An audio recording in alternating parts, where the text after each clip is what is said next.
Let's do a little bit more analysis then of the main stories of the day. We've got Tomlinson with us, Policy Director at the British Conservation Alliance. It operates at more than 30 universities, focusing on market-based free enterprise solutions to environmental issues. He's also a Young Voices UK contributor. Good morning, Conor.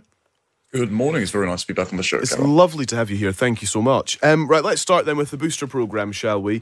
This tidal wave of Omicron is how it was described by the Prime Minister. This is strong language, presumably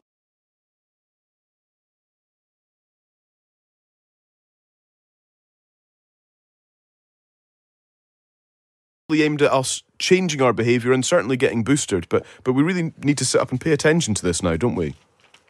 Well, I think Boris wasn't sitting up and paying attention to the press conference last night. He seemed the most tired and deflated we've ever seen him. I suppose a week of horrendous headlines and party rebellion will do that to the man. Not to mention Moo Kid, of course. I don't imagine he's getting all that much sleep. I think the booster programme seems to have a contradiction at its heart, because you've now got ministers walking out and saying, oh, actually, obviously our vaccine programme wasn't all that effective beforehand, even though Britain has one of the highest vaccine uptakes in the world. It has it was the earliest country to administer them. And now, as you played earlier in your early segment in the show, they said, oh, 2 doses aren't that effective, but 3 really are. And it sort of sets the precedent for a endless vaccine subscription system every 6 months, or even earlier if they choose to reduce the dose gap again, if a new variant emerges. And it's just a concerning thing, for especially if, which they seem to be doing, as they seem to be doing in Israel, Australia and the US and now the UK, that they're going to change the definition of fully jabbed from 2 to 3. That bars some people, like me, who have anaphylaxis from ever being fully vaccinated, for example, because I can't get an mRNA jab. And that means that if you're going to have a constant way of restricting civil liberties based on your vaccine status, well, you're going to have to constantly update it, otherwise you become a member of an underclass. So there's a lot to consider there. In terms of the kind of continuous vaccine point, I mean, we're not alien to that, are we? Some of us get flu jabs every single year, for example, on a solid 12-month rotation.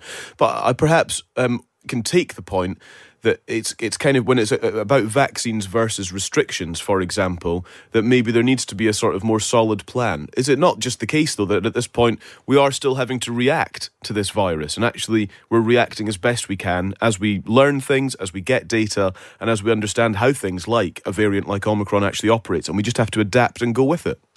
Well, the data seems to be bunk, because every time they base it on modelling, they package in a lot of assumptions about the British public being stupid and incapable of exercising enough personal responsibility with hand washing and things like that, which they did way before there was even guidance at the start of the pandemic, especially because of alternative media and also the mainstream media reporting on it when the politicians weren't reacting to it, stations and papers like the Times, for example. So I think the modelling isn't something to go off of. Also, the internal advice they're getting from the Scientific Advisory Board, when you've got people like Susan Michi on a literally zero COVID policy, utopian project.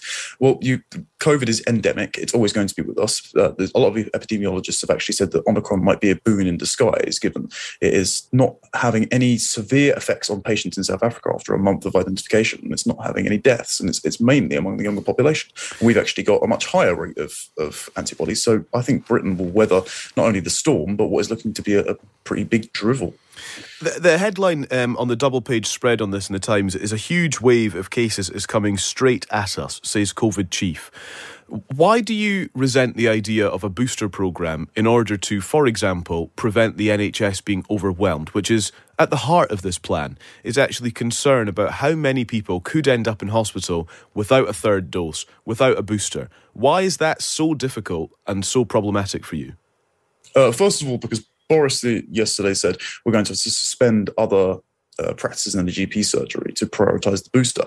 Number one, most people that are actually at risk of the virus haven't had their booster, so expanding it to adults is going to create a lot more pressure on the NHS to disproportionately vaccinate people who wouldn't need a booster because they're not going to be ill from COVID and probably have long-lasting antibodies from being naturally infected. Secondly, that pressure on the NHS is going to suspend other vital surgeries and consultations in person, which are necessary for identifying diseases properly. So you don't identify, a skin cancer as a bit of dry skin, for example, which has actually happened. So it's going to cause a longer stack up of deaths in earlier age groups from avoidable conditions that aren't related to COVID. And thirdly, as with the continued purchasing of the vaccines, our taxpayer cash is lining the pockets of some quite nefarious industries that have got a long history of high lawsuits in the pharmaceutical industry. So I don't think it's a very comfortable thing for the taxpayer to continually pay for something that's tied to their restrictions, and especially working people who have or may be priced out of it being fully vaccinated are genuinely paying for a system that is going to price them out of going to nightclubs and eventually bars and restaurants if Plan C is brought in. There is a question here as well, isn't there, about this tidal wave of Omicron that the Prime Minister's warning about. The obvious question is, are we going to do anything more to slow the tidal wave and to try and curb it? And surely that is now going to dominate discussion in these 2 weeks leading up to Christmas. It all feels slightly familiar to last year, doesn't it? So, if you were to choose between this mass booster programme that is getting underway even now, as of today, if you were to choose between that and, for example, need I say it, a firebreak lockdown, which one would you prefer? Neither, because the actual lockdowns themselves are both completely unethical and haven't been particularly effective. Because if you plunge the entire population to lockdown, and they come out into a new variant. Well, what's the? But they've bought time, haven't they? If you look at the graphs that demonstrate case numbers during lockdown, the sweeping down curve is unavoidable. They absolutely prevent people being infected with COVID. People being infected with COVID, yes, but not the people that are particularly at risk, because they created transmission vectors in hospitals, nursing homes, and supermarkets where the elderly have to go. They, especially those that are isolated and vulnerable and can't have someone shop for them. Also, having a younger population not be infected with COVID earlier on, have the herd immunity strategy in Sweden, for example, does have a knock-on effect of it then prolonging the epidemic and not having people have long-lasting natural immunity versus the vaccination. So it's the pure and simple relationship with the citizen and the state is that the citizen doesn't exist to obey the whims of the state. And if the state tells you to go into lockdown, it's not particularly moral for them to confiscate your civil liberties at will. We should be allowed to determine relative risk. If the booster is as effective as they say, then it shouldn't ever not only necessitate it, but it shouldn't promote them to if people don't take the booster, for example, which is my fear, as you spoke with your earlier guest about it's politically unpalatable to implement a lockdown before Christmas. My concern is the booster take-up won't be as high as Boris hopes, and then he'll use that as a prerequisite after Christmas and say, well, it was your fault, we're going to have to put something in January. If the booster uptake is as high as they say, then they shouldn't be foaming at the mouth for more restrictions, as Michael Gove seems to be doing. You seem, if I may, particularly unwilling to do anything exceptional to help this situation. So if your complaints about the booster programme, if we sort of take that, complaints about lockdown, and we take that, is your solution to this that we just don't do anything? I think that all solutions must be purely voluntary. If the government would like to hand out guidance... What does that mean? Because if you need people to volunteer to try and curb this thing, is that ever going to work? It's going to be chaos for years.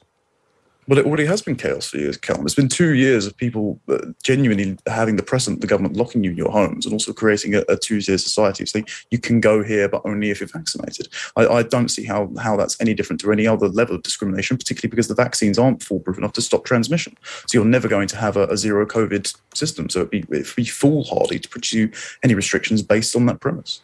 Connor, always interesting to speak to you. Thank you very much. Thanks for coming on. Appreciate that. That's Connor Tomlinson, Young Voices UK contributor, policy director at the British Conservation Alliance, which focuses on market-based free enterprise solutions to environmental issues.